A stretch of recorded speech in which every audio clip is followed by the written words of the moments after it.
sometimes you get into a headspace where it's like, well, I'm just an average person. What can I really do that's any different from anybody else? But in reality, you probably have at least 2 or 3 unique aspects about yourself that if you combine those 2 or 3 things, it's going to be unlike anyone else could do. And sometimes you just have to kind of sit back and realize, okay, I do have some things that I am, maybe a little bit above average. Maybe I'm not like the best in the world, but how can I creatively combine some of the things I'm good at and create something unique? Hello, brothers, and welcome to the Bald Brothers podcast. Today we're going to be talking about habits and how to form them, how to retain them, because I think at the end, all we are is a culmination of our habits. Yeah, I'd agree with that for sure. I think at the end, like you said, at the end of the day, we are our actions more than our thoughts or other things. So the things that we do on a day-to-day basis represent who we are as people. So yeah, we thought this would be an interesting topic to dive into today. Is there a habit that you're trying to form? Well, right now I'm definitely trying to get into the habit of consistently posting videos on YouTube and TikTok. I've always been in the ups and downs of working out habit. So right now I've actually been pretty consistent about getting a workout in almost daily. Most of the time it's weightlifting, sometimes it's cardio, just getting the heart rate up. But those are the 2 key habits that I'm really trying to make sure I have established is consistent posting as well as working out. What are you working on right now? I think trying to be consistent with like making progress in my board game. I think I put it on the back burner, and I was like, and then it started to eat at my soul. It's like I'm not doing what I feel like I need to be doing. Um, I think that this could be something interesting to dive into because something like creating a board game, which is a very creative endeavor yeah. where it's not necessarily just repetition. With working out, there's some repetition involved there. Whether your goal is to, gain muscle or lose weight, you can kind of build some repetition of workouts that you can get in the flow of. But I feel like working on a board game, it's not the same in that you can't necessarily just, oh well, if I repeat this same task over and over, then all of a sudden my board game will be will be ready. It's like, no, I need to plan out the board itself. I need to come up with the rules, and there's all these different tasks that are involved. So how do you think you can maybe, for a more creative task like that, do you think there's still ways to build habits around that? Yeah, I think I like your gym analogy, and I guess working with that same analogy. If there's that saying, like if you go to the gym and you kind of have no plan, it's just like mess arounditis. You just use up time at the gym, but there's no plan, so you kind of just feel like you stagnate for a while, right? But if you kind of see each of the tasks of the, building whatever passion project you have as like the different types of workouts, and sometimes you might want to focus heavily on legs, which might be the more technical bits of your passion project. And then there's also, doing, push pull, maybe your lifting pattern, right? So one day you do push exercises, which is kind of like focusing on the creative aspect of your passion project. So if you kind of just break it out and just have certain focus areas, it kind of helps with making sure that you're moving the ball forward. And then overall, just having a goal in mind that you can have as a long-term goal and a short-term goal. That way you kind of keep yourself honest if you're keeping up with your metrics of success. Yeah. How important do you think it is to, I guess, measure yourself or have those metrics? Because I think you make a really good point that just going to the gym and just going through the motions, sure, it's better than doing nothing, but without a plan and without something that you're measuring, it can be hard to see any progress because if you don't have a vision for where you're going and measurement tools to get there, you can kind of flounder. Yeah. I think it's kind of like my new motto. It's like faith plus works, right? Intention plus action equals whatever goal you have in mind. And literally means you can manifest anything in your life. Like I think I proved the impossible by growing a beard. I never thought it would be possible. But that just took, I had envisioned something for myself. I need to believe I can lift 1,000 pounds, and then I need to go to the gym to make that happen. Because if you don't have a plan, don't have an intention, then it's not going to happen. And if you never go, then it's never going to happen either.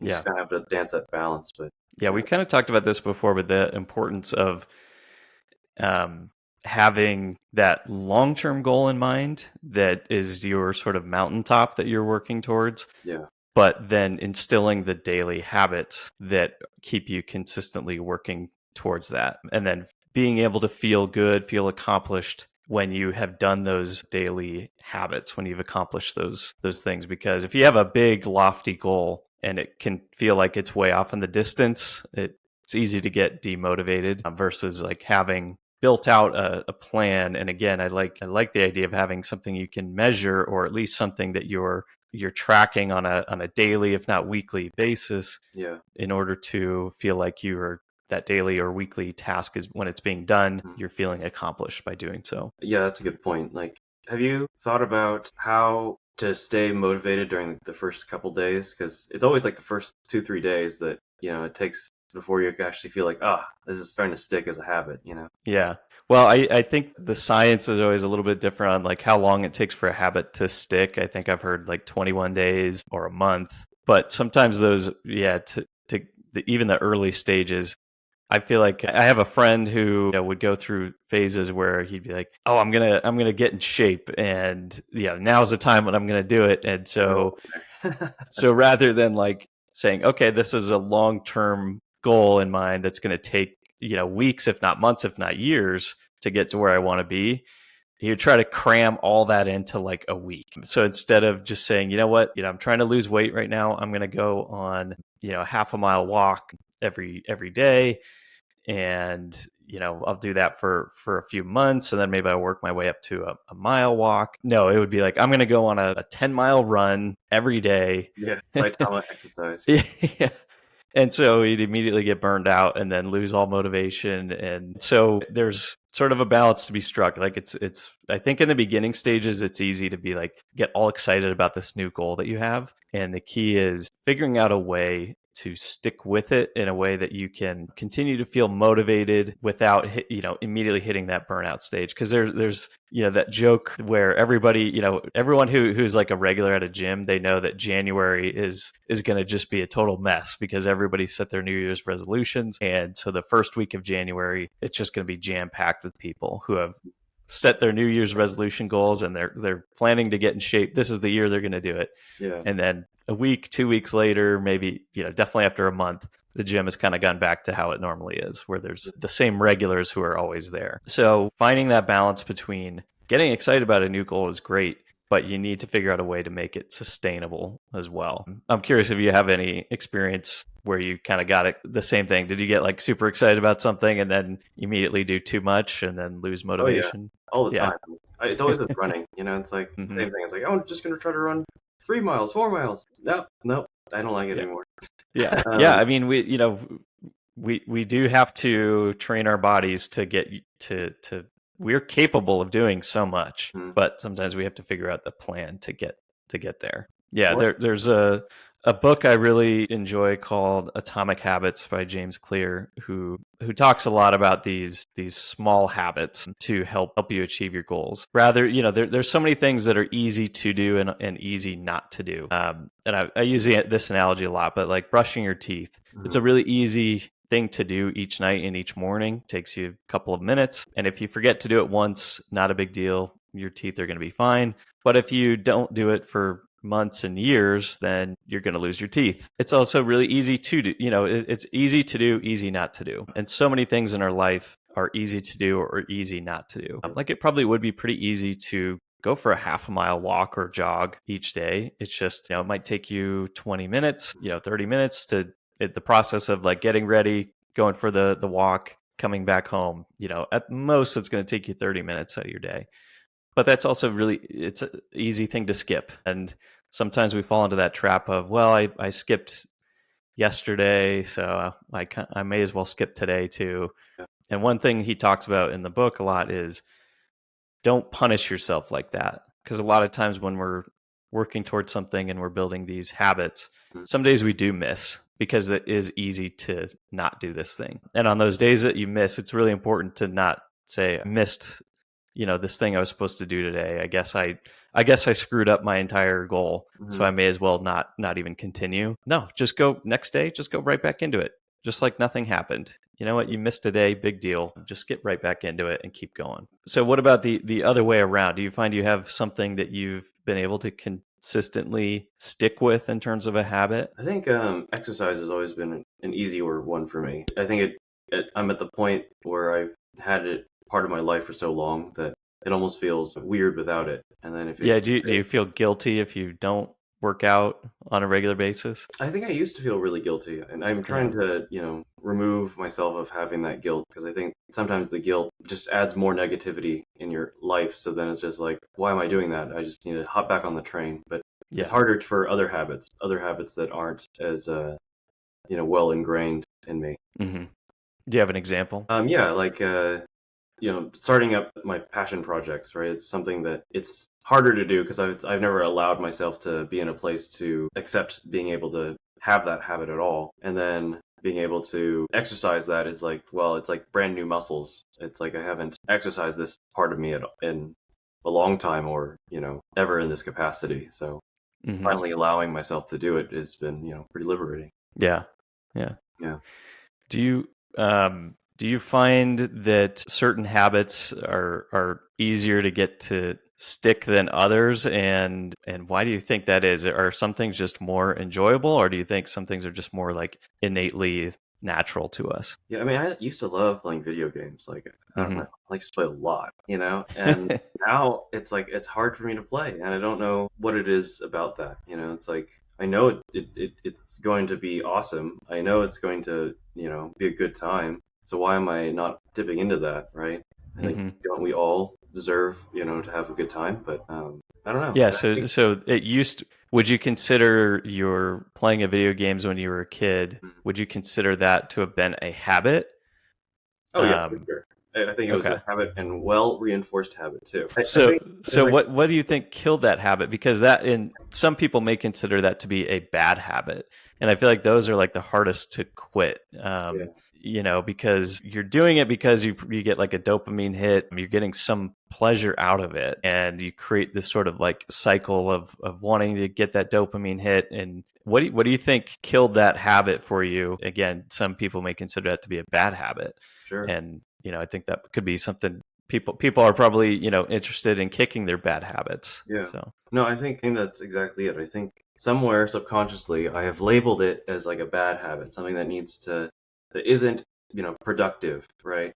And maybe that's the big, psyop we've all been tricked into is like that we have to be productive, always being productive. Even when you're resting, you should be productive. But if you're resting, you should be having your phone on hand so that in case of Right. emergency, you're always there, right? When are you ever Right. plugged out, Like Hmm. maybe that's like the societal matrix that we have ourselves wrapped into, a set of rules that maybe we have, signed off in a terms of agreement service that we just didn't know, So that in that way, do you think you've actually replaced? And I don't necessarily consider video games to be a bad habit, but it's yeah, all in balance, right? It's all in how much sure. you're doing. But would you say in that case you've replaced one habit with another? So Oh, for sure. Yeah. with your video game habit, maybe now it's replaced by this idea that you need to be constantly productive, and like Mhm. maybe that's your become the replacement habit. Like I Yeah. need to be working. Yeah. I mean, it kind of is. It's just like I became like a workaholic for a while. Hmm. It's just easy because it's like, oh, I'm good at this. I can do it. And I'm just going to just, that's a nice feedback loop that you get, right? Um, Do you think that gives you the same like dopamine hit that you no way. got from video games? No I'm way. just trying. It's like what Yeah.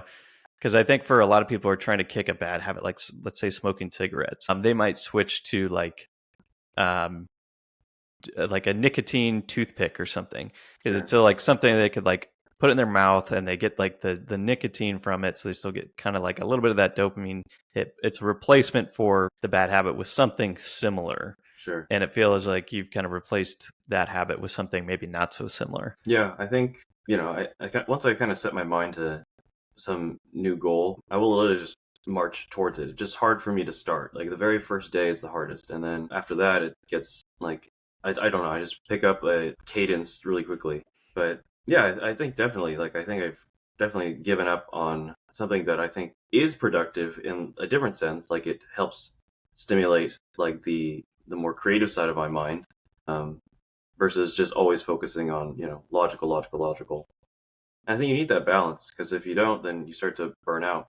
I think I found other places to, whether it be YouTube or TikTok or making the board game. I think these are other areas where I've kind of been able to push that energy, but you know, Yeah. sometimes I miss playing video games, and Yeah. so Well, to your point, there's, and we talked about this a little bit on the last episode too. There is yeah, that whether it's a psyop or not, but there's sort of a cultural norm where if you're not like working towards something or being productive or making money, in some cases you can kind of get like a guilt factor, and we have a difficult time sometimes just sitting there and just enjoying what it is that we want to enjoy, whether yeah, that's playing video games or fishing or whatever it is, where you're not working towards making money or something like that. You're just enjoying something for the pure enjoyment of it. yeah, And it can be really hard to I think since we're all so connected with our phones and social media, we're always feeling that, like there's always that FOMO, yeah, um, feeling, or you're seeing other people being successful, or you're saying, oh, they're working on that, I should be working on this. But we forget sometimes it's equally as important to take those relaxation periods to do the things that we want. yeah, But I'm not saying I'm perfect at that, because I very much in the same way as you. Video games were my passion as a kid, and I still play today, but a lot of times I'll like turn on the Xbox and I'll look through the games that I have, and I just kind of go, yeah, this doesn't feel like, I don't feel like I can relax into this right now. yeah, And then I'll end up just turning it off and going to do something else. yeah. And I wish I could just kind of go back into that like kid mindset where Mhm. it's like, I'm just going to play this game because I enjoy it. And that's all I care about right now. Yeah. Do you feel like, like even we know that children can learn language faster, right? Because it's just like they're like sponges at that time, right? They Hmm. absorb like all knowledge all the time.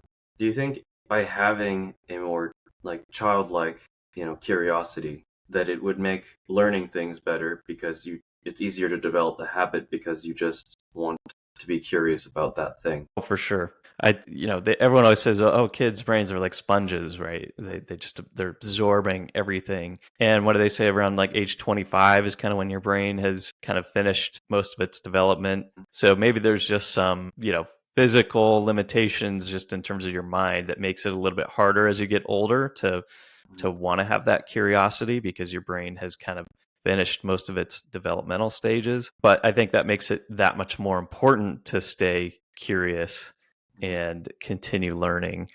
Um, Is it and yeah. something that you think that we just tell ourselves? Like at 25, I've pretty much seen everything that mostly needs to be seen on the planet, And then you're just like, yep, that's done processing, And I have fully rendered, you do video editing. I fully rendered, the Yeah. landscape, right? Yeah. But if you just saw everything like a Schrodinger's cat, like the quantum possibility of things, like you looked under that rock, 5, 10 years ago. But if you looked Hmm. under it now, it's probably different, Hmm. or it could be the same. It could be the same, but it could be vastly different. New, ecosystem, new bugs have moved in. Something's going to be different.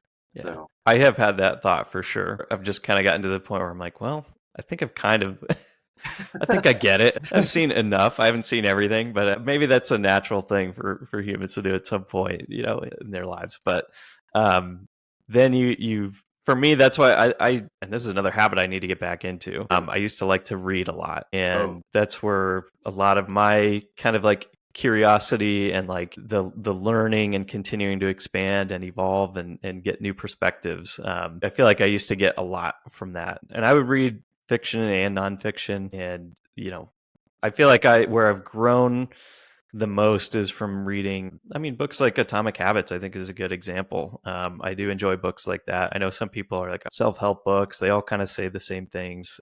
To a degree, that can be kind of true. A lot of times you'll read some of these self-help type books or self-development type books, and you're like, okay, I know a lot of the stuff seems like basic information. But to me, reading those, it's like reinforcing those ideas, but also you just by reading those things, sometimes your brain will start making connections you didn't realize you were going to make, just because by the thought of reading a concept you knew before, but you just hadn't thought about in a while. Now, because you have new experiences as an older person, you've done new things, then you say, you know what, that connects with this other thing. And I find that like a whole bunch more things start to like click into place. So sometimes just being re-curious, revisiting some of the things that you thought were basic, like you said, turning that rock over again and realizing there's actually a lot more under here than I realized. And then reading more fiction things just I think helps me with like my creativity. I'm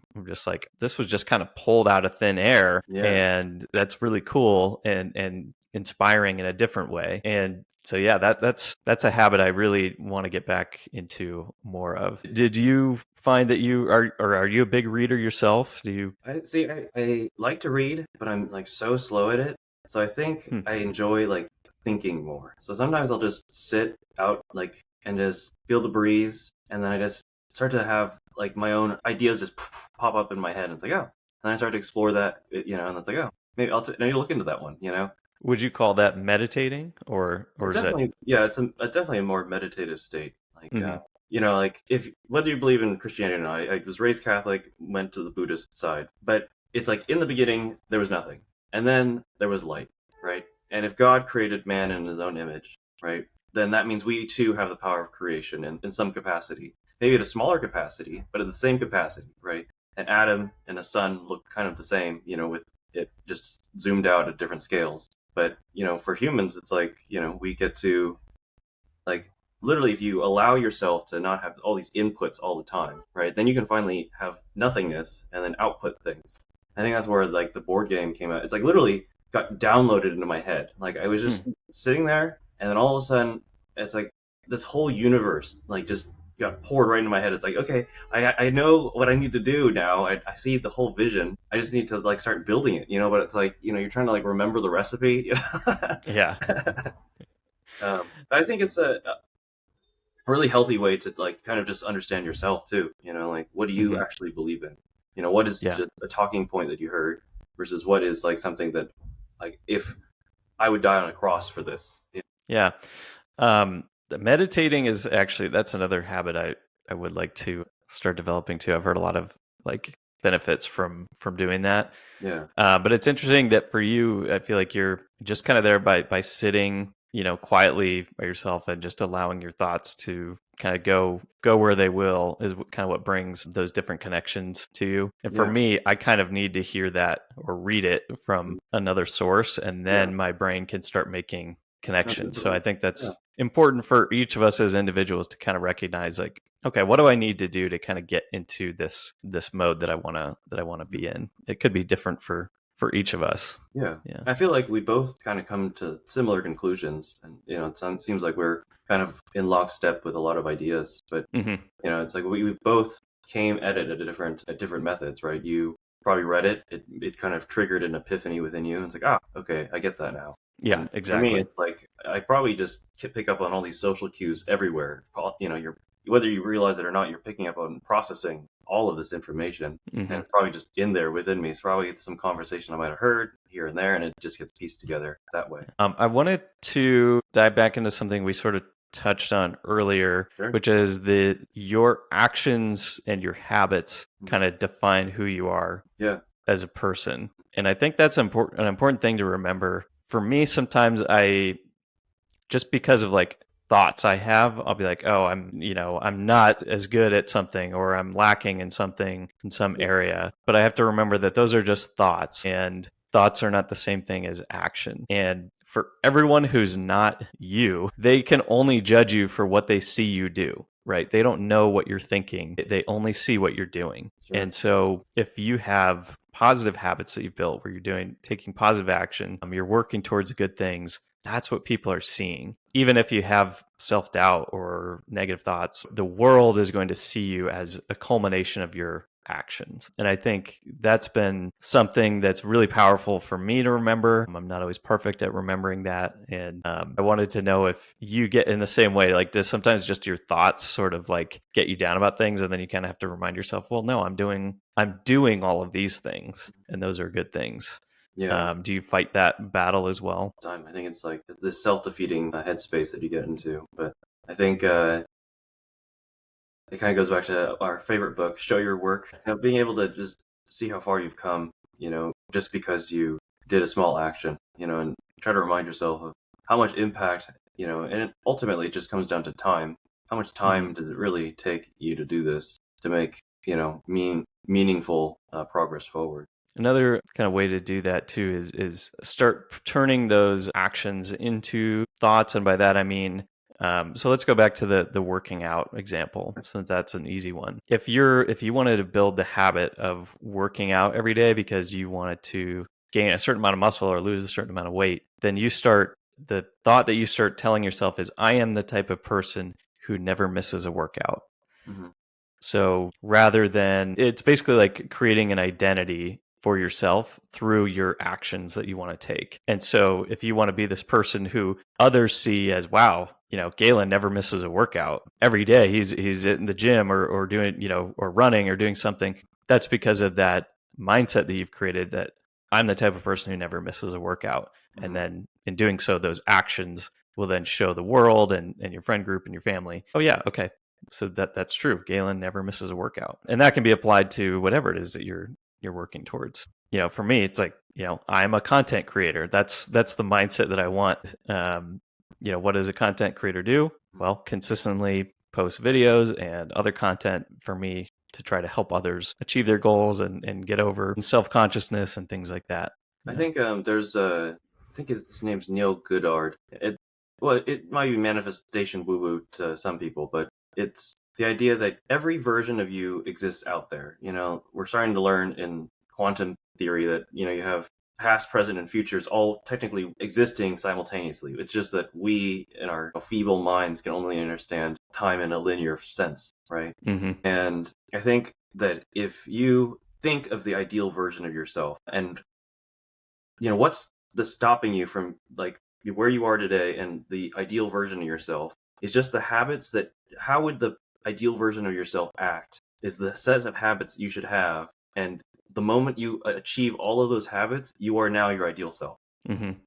So yeah yeah, and I think that's a good thing to remember, because sometimes we get just so bogged down and we put so many limitations on ourselves. And if you just kind of pause for a minute and look around and see how much you've accomplished to where you are today, see what others have accomplished, and sorry to go down a little bit of a sidetrack, but there's a podcast I really like called How I Built This, which is yeah. So the host basically interviews company founders and basically asks them, like, well, how did you start this company? And has so many of the stories, they really didn't know what the whole thing was going to turn into. They've kind of amazed themselves and others of how much they've done.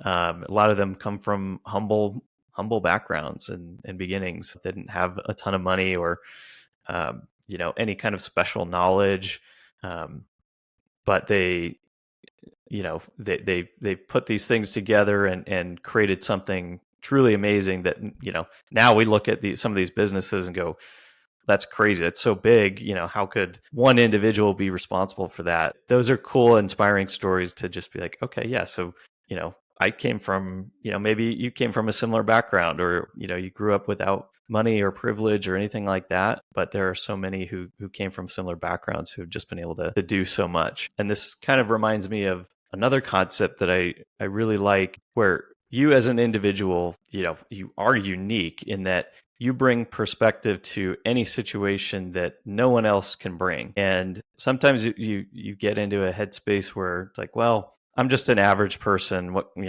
can I really do that's any different from anybody else? But in reality, you probably have at least two or unique aspects about yourself that if you combine those two or three things, it's going to be unlike anyone else could do. So maybe you feel like you're, kind of funny within your friend group, but you don't feel like you're, like stand-up comedian material, but you feel like maybe you're funnier than your average person. And maybe you also like to do video, and you feel like you're not great at video, but you're a little bit better than average. Maybe you can combine those two things and create, comedy skits that are unique and unlike anything else that's out there. And sometimes you just have to kind of sit back and realize, okay, I do have some things that I am, maybe a little bit above average. Maybe I'm not like the best in the world, but how can I creatively combine some of the things I'm good at and create something unique? Yeah. I've always liked that concept because it's easy to get stuck in well, I'm very average at everything, and there's nothing new under the sun that I could bring to the table. But it's really not the case once you kind of sit back and think about it. Yeah. What are like some telltale signs that something is a good habit or a bad habit?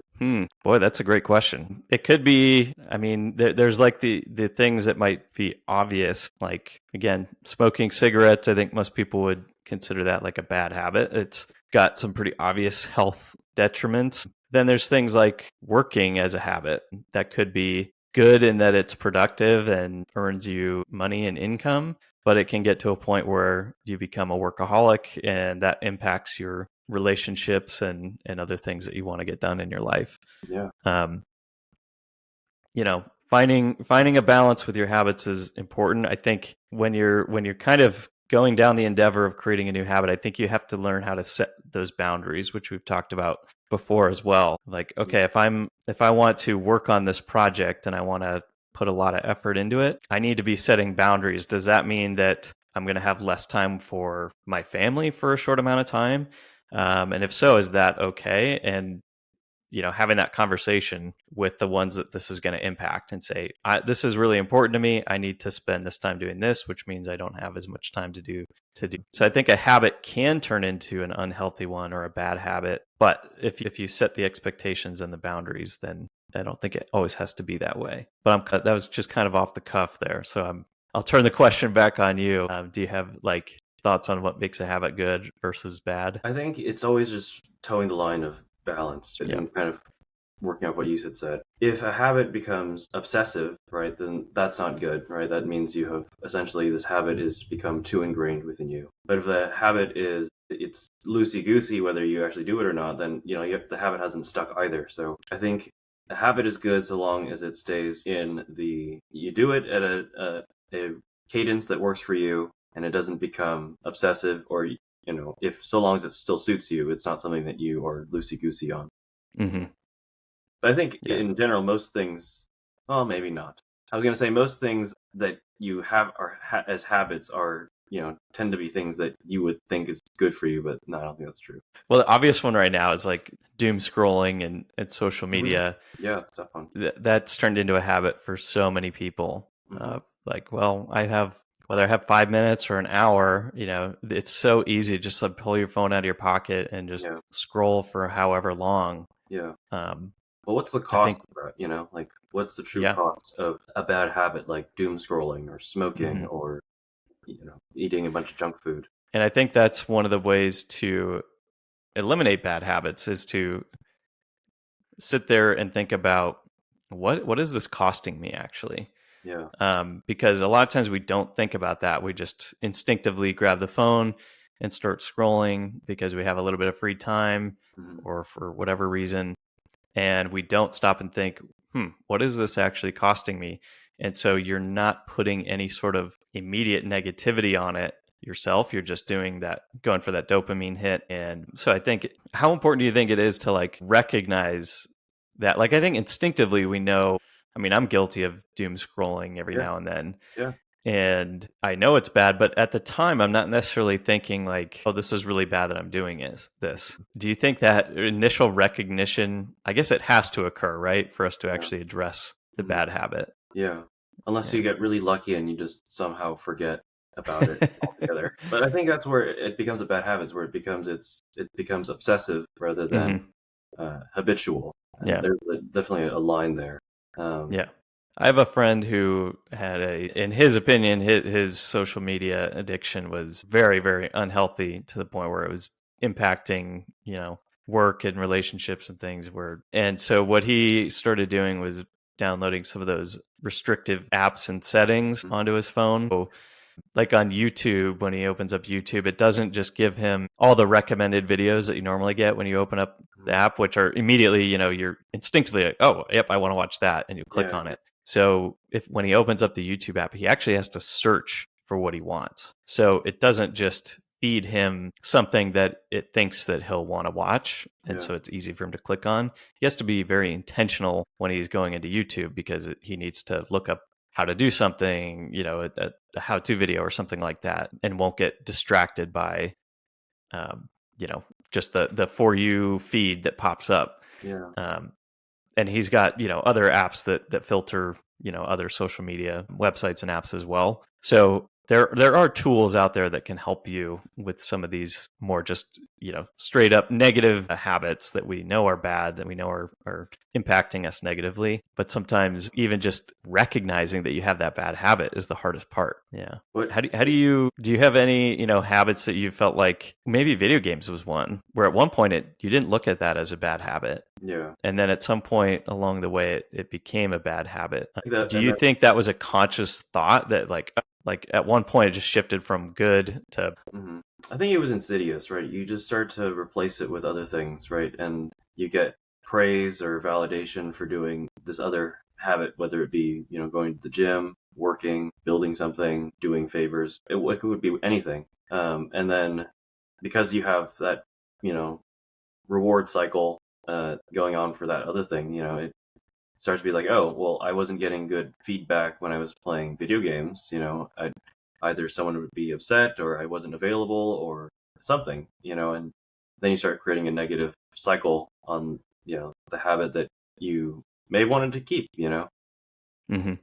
Yeah. Yeah. Well, maybe to close out this video today, let's see. I know I talked about a couple habits I'm trying to instill. Do you have any other final habits? I know you're working towards the board game. Mhm. Anything else that that you're working on building as a new habit, and actions you're taking towards building that? Sure. I mean, probably just building things for myself. I've always been a tinkerer, and I always just do just enough so that it's like slightly more my taste. Hmm. So now this is like pretty much the new projects is anything that is completely from the ground up. It's completely me.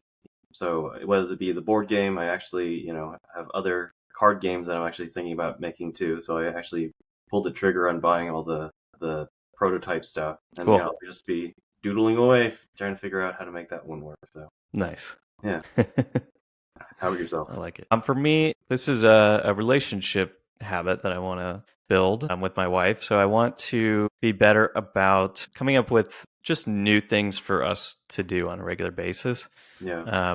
We did this a while back, and I really want to get back into it. Where each weekend we would alternate. So one of us would pick something new for us to do that weekend, and it didn't have to be anything big. It could just be, hey, I picked out a new restaurant we haven't been to before. I just took the effort to do the research, found the place, and planned it out. Okay, we're going at this time, and or a hike, or something like that, just something a little bit different, a little bit new. We were in the habit of doing that for a while. Things got off track when we moved, and we kind of lost. And that's one of the hardest things about habits, I feel like, too. Sometimes you get into a really good rhythm on Yeah. something, and then your circumstances change a little bit, your environment changes a little bit, Mhm. and then all of a sudden you're totally thrown off. Yeah. And so I want to get back into that because I think that was a really fun way for us to just kind of keep, I guess keep things fresh, for lack of a better term. Just Yeah. trying new adventures and new food and things like that. So Yeah. Good just idea. fun things for us to try together. So Mhm. yeah, so that's what I'm working on right now. Awesome. Well, yeah. Thanks for All chatting. right. Yeah, and if anyone Yeah. obviously wants to join us on the chat, we'll come up with interesting topics. We can just chat about it. But yeah, Yeah, we'd love to hear from anyone who's interested. All right. Well, thanks. thank you, everybody. Appreciate the time. Yeah, catch All right. y'all Have a later. good one.